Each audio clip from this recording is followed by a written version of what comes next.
والصلاة والسلام على سيد الأنبياء والمرسلين أما بعد فأعوذ بالله من الشيطان الرجيم بسم الله الرحمن الرحيم۔ قرآن مجید فرقان حمید کے 20ویں پارے کی آج کی تراویح میں ہم نے تلاوت سماعت کی۔ اس پارے کی آیت نمبر 87 میں اللہ تبارک و تعالی نے سور پھونکے جانے اور اس کے نتیجے میں پیدا ہونے والی گھبراہٹ کا ذکر فرمایا ہے، اور نیکوکاروں کا قیامت کے دن گھبراہٹ سے محفوظ ہونے کا بھی اللہ تبارک و تعالی نے اس میں ذکر فرمایا ہے۔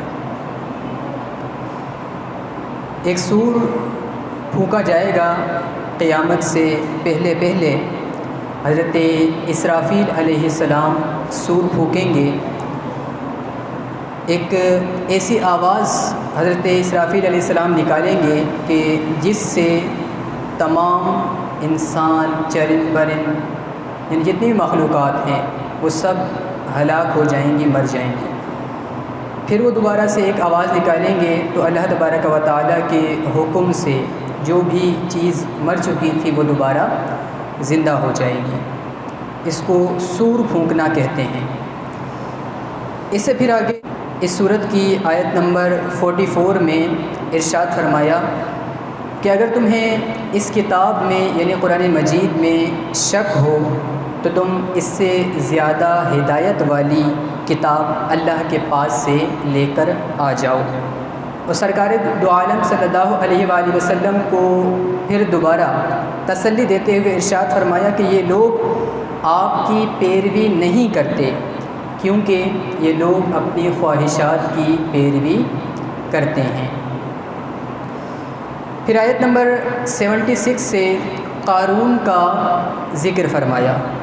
قارون حضرت موسیٰ علیہ السلام کا ایک قریبی رشتہ دار تھا، آسمانی کتابوں کے بارے میں اس کو علم تھا، جانتا تھا، لیکن جب اللہ تبارک و تعالیٰ نے اسے دولت عطا فرمائی، یاد رکھیں کہ دولت جو ہے جب اللہ تبارک و تعالیٰ کسی انسان کو عطا فرماتا ہے تو ہر ایک کے لیے دولت اچھی نہیں ہوتی، ہر ایک اسے ہضم نہیں کر پاتا۔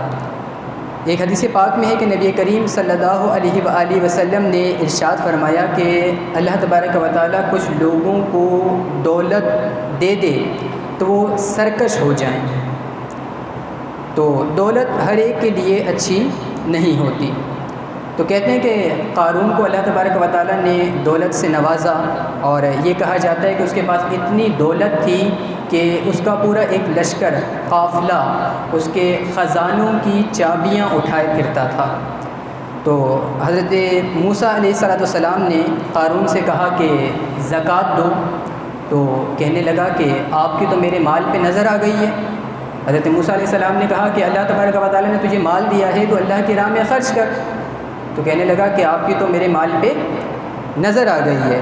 تو حضرت موسیٰ علیہ السلام نے آپ کو جب بار بار کہا کہ زکوٰۃ دو زکوٰۃ دو، تو پھر قارون نے حضرت موسیٰ علیہ السلام پر الزام لگا دیا۔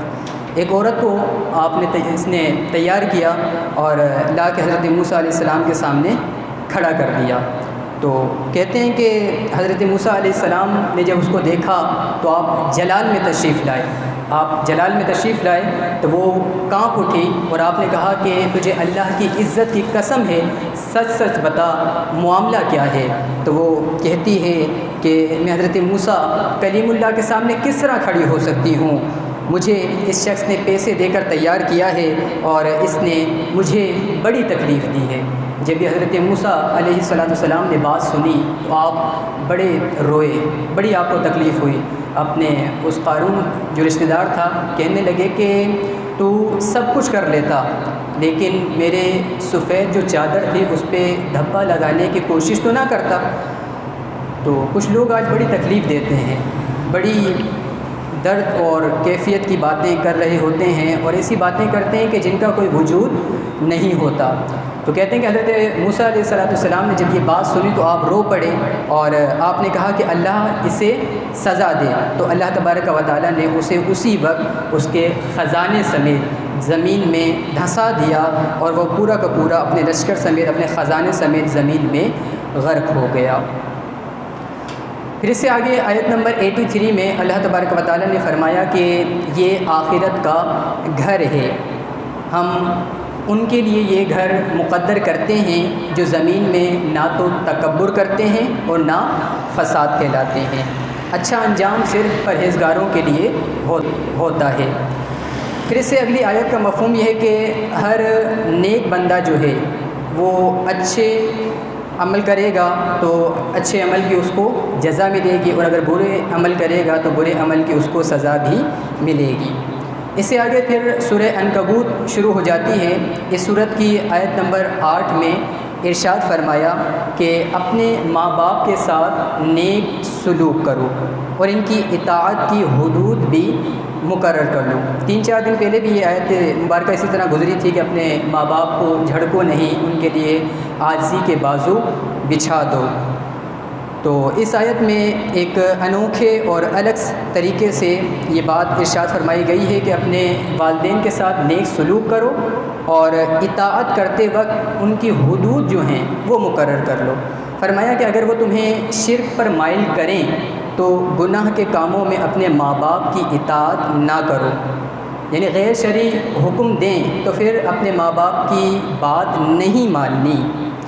مثال کے طور پر اگر ماں اپنے بیٹے کو کہے کہ بھائی بیٹے تیری شادی میں اسی وقت ہی کرواؤں گی کہ جب تو اپنی داڑھی کو منڈوائے گا، تو پھر اس صورت میں ماں کی بات نہیں ماننی۔ باپ کہے کہ بھائی تو حرام کھا، حرام کما اور نماز نہ پڑھ، تو پھر اس صورت میں باپ کی بات کو نہیں مانا جائے گا۔ اس بات کو میں ایک واقعے سے سمجھانے کی کوشش کرتا ہوں۔ حضرت سعد بن ابی وقاص رضی اللہ تعالیٰ عنہ آپ فرمایا کرتے تھے کہ یہ آیت مبارکہ میرے بارے میں نازل ہوئی ہے۔ فرمانے لگے کہ جب میں نے کلمہ پڑھا تو میری ماں نے بھوک ہڑتال کر لی اور کہنے لگی کہ میں مر جاؤں گی لیکن کھانا نہیں کھاؤں گی، کھانا اسی وقت ہی کھاؤں گی جب تو کلمہ چھوڑ دے گا۔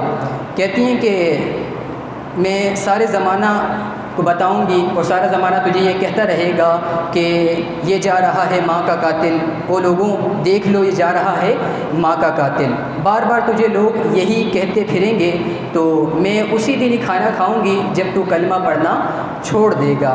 تو حضرت سعد بن ابی وقاص رضی اللہ تعالیٰ عنہ کہتے ہیں کہ میں ایک دن اپنی ماں کے سامنے آ کر کھڑا ہو گیا اور میں نے کہا کہ ماں آج تک میں نے تیری کبھی نافرمانی نہیں کی، ساری زندگی میں نے تیری اطاعت کی ہے۔ تو ماں نے کہا ہاں تو نے اطاعت کی ہے۔ تو پھر فرمایا کہ ماں تو یہ بھی جانتی ہے کہ میں اپنی بات کا پکا ہوں، یعنی میں جو فیصلہ کر لیتا ہوں اس فیصلے پر اٹل رہتا ہوں، قائم رہتا ہوں۔ ماں نے کہا ہاں میں جانتی ہوں۔ تو پھر فرمایا ماں سن لے، یہ تو تیری ایک جان ہے، اگر اس طرح 1000 جانیں بھی ہوتی تو وہ قربان، میں ماں کو قربان کرنا چاہتا ہوں لیکن محمد عربی کے کلمے کو میں چھوڑ نہیں سکتا، یہ کلمہ مجھ سے نہیں چھوٹے گا، اگر ماں چھوٹ جائے تو چھوٹ جائے لیکن جو میں نے کلمہ پڑھ لیا ہے یہ میں کلمہ کبھی نہیں چھوڑوں گا۔ لہٰذا اگر تجھے کھانا کھانا ہے تو تو کھا، نہیں کھانا تو تیری مرضی۔ کہتے ہیں کہ یہ جملے کہہ کر میں گھر سے باہر نکلا تو جب واپس آیا تو کیا دیکھتا ہوں کہ میری ماں کھانا کھا رہی تھی۔ لوگوں نے، جو محلے کی عورتیں تھیں، انہوں نے پوچھا کہ اب کیا ہوا تجھے؟ تو وہ کہنے لگی کہ میرا بیٹا جو ہے یہ بات کا بڑا پکا ہے، یعنی جو فیصلہ کر لیتا ہے یہ اس فیصلے پر اٹل رہتا ہے، قائم رہتا ہے، تو جو میرے بیٹے نے کہا ہے وہ ٹھیک کہا ہے۔ تو بات یہاں یہی سمجھائی جا رہی ہے کہ اگر ماں باپ غیر شرعی حکم دیں تو ان کی بات پھر نہیں ماننی۔ اللہ تبارک و تعالیٰ سمجھنے کی توفیق عطا فرمائے۔ آمین۔ وما علیہ الا البلاغ۔